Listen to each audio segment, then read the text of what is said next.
Bonjour mes bien-aimés, bonjour mes frères et sœurs, bonjour, bienvenue à ce merveilleux moment que nous avons, que nous tenons ensemble depuis quelques jours, le lundi, euh, ce merveilleux moment que le Seigneur a nommé lorsque les problèmes se multiplient. Ce moment, nous le tenons les lundis de manière générale, mais ça fait depuis la journée d'aujourd'hui, le Seigneur faisait monter pleinement dans mon cœur cette sensation selon laquelle ce moment ne devait pas simplement être tenu le lundi, mais il devait également être tenu le vendredi. Donc je n'avais pas forcément prévu moi de tenir ce moment aujourd'hui, mais le Seigneur m'a pleinement, a pleinement mis dans mon cœur là cette énergie pour tenir ce moment aujourd'hui. Si vous voyez bien, aujourd'hui mon apparence physique, ce n'était pas destiné à avoir un moment tel quel, mais c'est un moment de qualité, et les moments de qualité ne sont pas toujours des moments qui sont prédestinés là dans le calendrier humain, mais ce sont des moments que l'on crée. Donc je crée ce moment de qualité que vous allez pouvoir entretenir avec moi, avec ma personne, et notamment ce moment de qualité que vous allez pouvoir entretenir avec le Saint-Esprit au travers de ma personne. Donc que le nom du Seigneur soit béni, que le nom du Seigneur soit glorifié pour ce merveilleux moment, ces minutes, ces quelques minutes que nous allons passer ensemble pour diffuser la bonne nouvelle. Il n'y a rien de mieux que la bonne nouvelle de l'Évangile. Les prophéties sont bonnes, mais les prophéties passent. Les guérisons sont bonnes, mais les guérisons passent. D'ailleurs, celui qui est guéri, il tombe toujours malade. La personne qui est ressuscitée, elle finit toujours par mourir. Lazare a été ressuscité dans la Bible, mais Lazare a fini par mourir. Même le roi, lorsque le prophète Esaïe est venu prophétiser sur le roi Ézéchias en lui disant qu'il allait mourir, et le roi Ézéchias a prié Dieu pour ne pas mourir, le prophète Esaïe a dit Dieu te rajoute 15 années de vie. Mais à la fin de ces 15 années de vie, le roi Ézéchias est encore mort. Donc vous imaginez les personnes qui souffrent d'une maladie incurable et qui finissent par être guéries de cette maladie incurable, ces personnes-là peuvent encore tomber malades et ces personnes-là peuvent encore mourir. Vous imaginez. Mais ce qui est important, ce qui est merveilleux, ce qui est beau, c'est l'évangile. Et l'évangile, pourquoi c'est beau? C'est parce que l'évangile, c'est Jésus-Christ. La bonne nouvelle que nous prêchons, c'est Jésus-Christ. Et Jésus-Christ est amour. Les choses qui subsistera, que l'on rencontrera, que l'on verra toujours à la fin des temps, c'est l'amour. L'amour de Dieu qui surpasse toute intelligence. Lorsque les problèmes se multiplient, lorsque les problèmes se multiplient, il y a beaucoup de personnes qui rencontrent énormément de problèmes tous les jours de leur vie. Tous les jours de leur vie, ils voient leurs problèmes se multiplier. Et ce sont des problèmes en tout genre. Ce sont des problèmes de travail, ce sont des problèmes de santé. Ce sont des problèmes en rapport avec la vie de couple. Vous savez quoi? Lorsqu'il y a un problème, c'est qu'il y a une opportunité. S'il y a un problème, c'est qu'il y a un manque quelque part. Un problème dans un couple, c'est souvent un manque de communication. Mais ça peut aussi être un manque d'attention. Ça peut également être un manque d'amour. Ça peut être un manque de dévouement l'un envers l'autre. Un problème dans une famille, ça peut être un problème de communication. Un problème entre deux personnes, dans une relation quelconque entre deux individus, ça peut être un problème de relation, ça peut être un problème de communication, pardon. Ça peut être un problème de différence de vision. Ça peut être un problème de non-acceptation. Ça peut être un problème de manque de tempérance. Mais quand il y a un problème, il y a une opportunité derrière. Quand il y a un problème, il y a une opportunité derrière. Et le sujet, c'est que les gens refusent très souvent de voir l'opportunité qu'il y a derrière. Les gens refusent très souvent de voir l'opportunité qu'il y a derrière. Les gens vont rester se baser sur le problème plutôt que de voir l'opportunité qu'il y a derrière. Il y a d'énormes opportunités. Je vous donne un exemple. Je dirige une église. Je suis pasteur, donc responsable d'une église. L'église, c'est l'opportunité que j'ai, moi, de prêter attention à la vie de plusieurs et de m'oublier, moi. Si je ne fais pas d'église, je ne prêterai pas attention à la vie d'autrui. Je serai égoïste, égocentrique, je serai centré sur moi-même. C'est par l'église que je prête attention aux vies de plusieurs. C'est par l'église que je prête attention aux vies des jeunes. C'est par l'église que je donne du sens. Il y a du sens à ma vie. La philanthropie que je fais dans le monde aujourd'hui, c'est basé sur l'église. Les choses que je bâtis aujourd'hui dans ma vie, c'est basé sur l'église.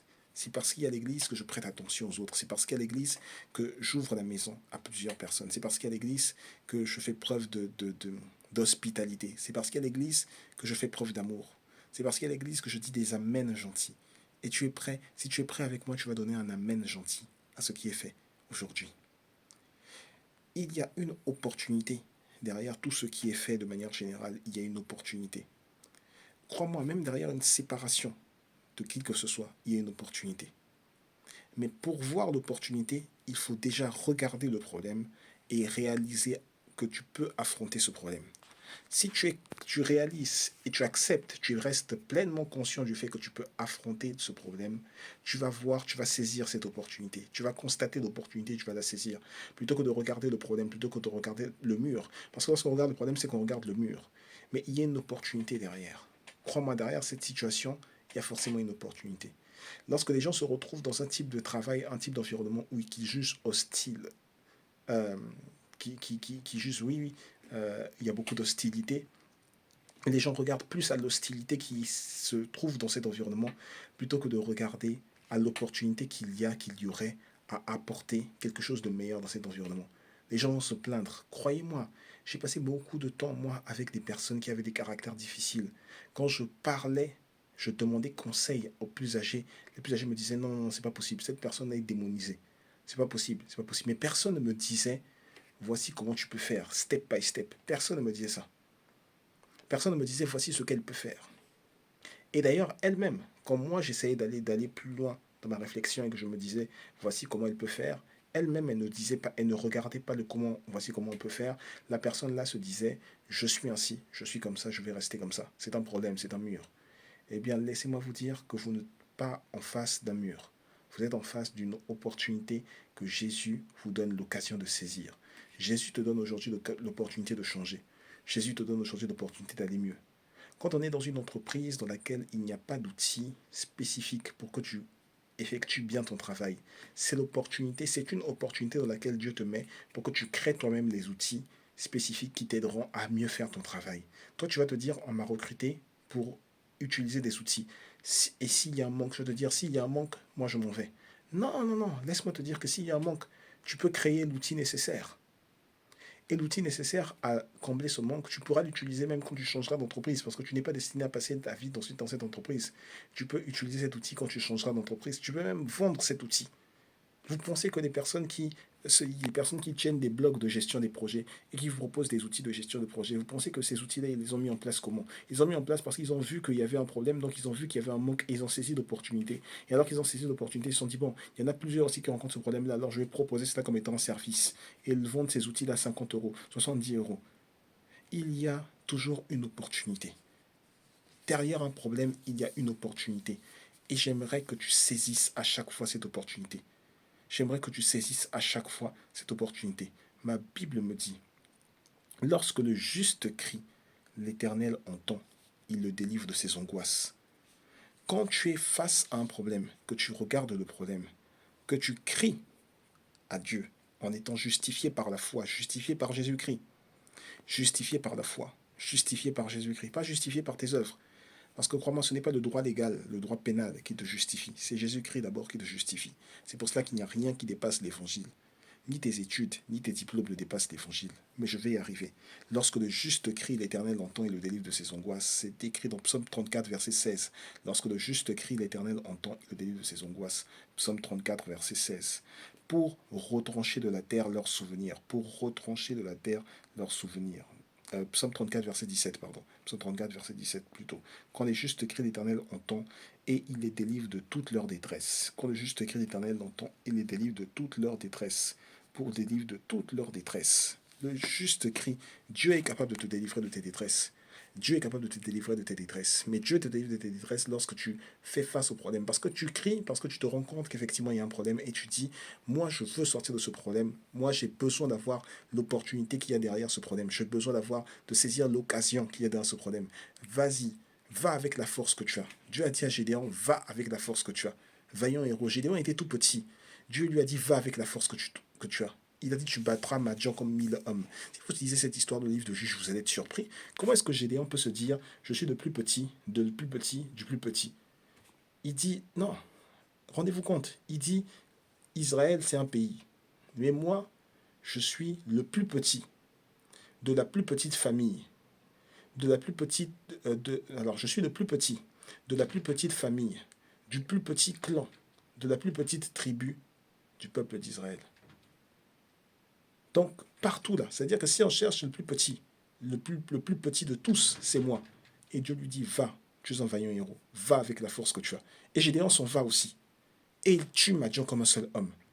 Non, la seule chose qui te sépare de ton opportunité, là, c'est ton courage, c'est la confiance que tu as en toi. Imagine-toi que Dieu dit à Gédéon, va avec la confiance que tu as. Donc Dieu t'a appelé à avoir confiance en toi, pas à avoir confiance en lui. Dieu t'a appelé à avoir confiance en toi, pas à avoir confiance en lui. Imagine-toi, va avec la force que tu as. Moi, c'est ce que j'aimerais te dire aussi aujourd'hui. Va avec la force que tu as. Quand tu affrontes ce problème-là, va avec la force que tu as. Tu dois réaliser que tu as un problème et tu l'affrontes. Il y a forcément une opportunité derrière. Va avec la force que tu as. Affronte ce problème. Lorsque le problème se multiplie, si tu te rends compte, tu as l'impression que tu ne peux pas y arriver, crois-moi, le problème, il ne va pas forcément disparaître en une semaine, en 2 semaines. Non. Les belles victoires sont celles qui ont pris du temps. Les plus grands succès, les meilleurs succès, ce sont ceux qui ont pris du temps. Les succès qui sont venus longtemps après, mais vraiment longtemps après le combat, longtemps après la bataille. Tu vas avoir du succès peut-être très longtemps après la bataille. Mais ce succès va te demander de te former. Des fois, face à un problème, tu as besoin d'une formation spécifique. Et tu vas devoir te former. Comme ça, tu vas devoir gravir la pente petit à petit, petit à petit, petit à petit. Parce que même dans le livre de Deutéronome, il est dit que Dieu ne retirera pas de toi tous les animaux, toutes ces bêtes sauvages qu'il a envoyées vers toi. Il ne les retirera pas en un seul instant. Il les retirera petit à petit. Donc dans ce petit à petit-là, tu peux sortir de tous tes problèmes. Tu changes de vision. Il y a une opportunité derrière. Quand tu vois l'opportunité derrière, que tu te formes, tu vas voir que dans le regard que tu vas garder fixé sur l'opportunité va te permettre de passer du temps dans ce problème-là et tu vas te rendre compte qu'en fait ce problème-là n'était pas destiné à te tuer. Cette maladie n'était pas destinée à te tuer. Elle est pour la gloire de Dieu. Crois-moi, va avec la force que tu as. Quand tu as confiance en toi, que tu es en train de te former, tu verras que le temps par lequel tu passes dans ce problème-là, tu verras que ce temps-là est minime comparé à tout ce que Dieu est en train de faire en toi. Va avec la force que tu as. Aie confiance en toi. Lorsque le juste crie, l'Éternel entend et le délivre de ses angoisses. Lorsque le juste crie, l'Éternel entend et le délivre de ses angoisses. Que Dieu te délivre de tes angoisses. Que Dieu te délivre de tes détresses. Que Dieu te délivre de tes angoisses. Que Dieu te délivre de tes détresses. Il n'y aura pas. Quand tu es dans un problème, des fois tu te mets à regretter. Crois-moi, ne pense pas à ce que tu aurais pu faire avant qui ne t'aurait pas emmené dans ce problème. Ne pense pas à cela. Peut-être que quand tu sortiras de ce problème-là, tu auras appris. Tu feras un résumé, tu auras appris. Mais au moment où tu es dans le problème, tu n'as pas à retourner dans le passé à te dire j'ai fait ceci, j'aurais dû mieux faire les choses. Non. C'est après cela qu'on réfléchira. Dans le problème, tu ne réfléchis pas à ça. Dans le problème, parce que lorsque tu réfléchis à ça, dans le problème, tu laisses entrer un démon de regret. Dans le problème, tu ne réfléchis pas à ça. Dans le problème, tu manifestes la joie. Dieu veut que tu affrontes ce problème-là, que tu sois joyeux en affrontant ce problème. Et ta joie que tu vas ressentir, que tu vas exprimer, elle viendra du fait que tu es certain, tu es certain, tu es certain à 100%, tu es certain, tu es certaine, tu es certain à 100% que Dieu entend tes cris. Et alors que tu es certain à 100% que Dieu entend tes cris, tu vas voir que tu vas avoir confiance en toi. Confiance en toi. Tu as peut-être fait des erreurs, mais tu as confiance en toi. Celui qui habite en toi est plus fort que celui qui habite dans ce monde. Que le nom du Seigneur soit béni. Je prie pour toi que la grâce de Dieu surabonde dans ta vie, que la grâce de Dieu surabonde dans ta vie, que la grâce de Dieu surabonde dans ta vie. Tu vas affronter ce problème, tu vas le réussir. Tu as les ressources pour réussir. Tu as les ressources pour réussir ce problème. Tu as les ressources pour aller plus loin. Tu as les ressources pour aller plus haut. Tu as les ressources pour établir une nouvelle fréquence de foi. Tu as les ressources pour atteindre une nouvelle fréquence de foi, la fréquence de la destinée divine. Tu es béni, tu es béni, tu es béni. Cette difficulté ne t'emportera pas. Ce problème ne t'emportera pas. Tu es vivant, tu es prospère chaque jour de ta vie dans le nom puissant de Jésus-Christ. Amen. Vous êtes bénis. Merci d'avoir été connecté avec nous. Nous serons ensemble ce dimanche à l'église PEM, 6 avenue Pierre Salvi, 95 500 Gonesse. 6 avenue Pierre Salvi, 85 500 Gonesse. 6 avenue Pierre Salvi, 85 500 Gonesse. Écrivez-nous sur nos pages Instagram, Privé Omani, Facebook, Privé Omani. Et vous pouvez nous écrire d'ailleurs aussi en commentaire sur la vidéo YouTube. Si vous avez besoin d'aide pour venir à l'église, nous vous transmettrons cette aide. Soyez bénis, soyez bénis, soyez bénis. Très bonne journée et à dimanche.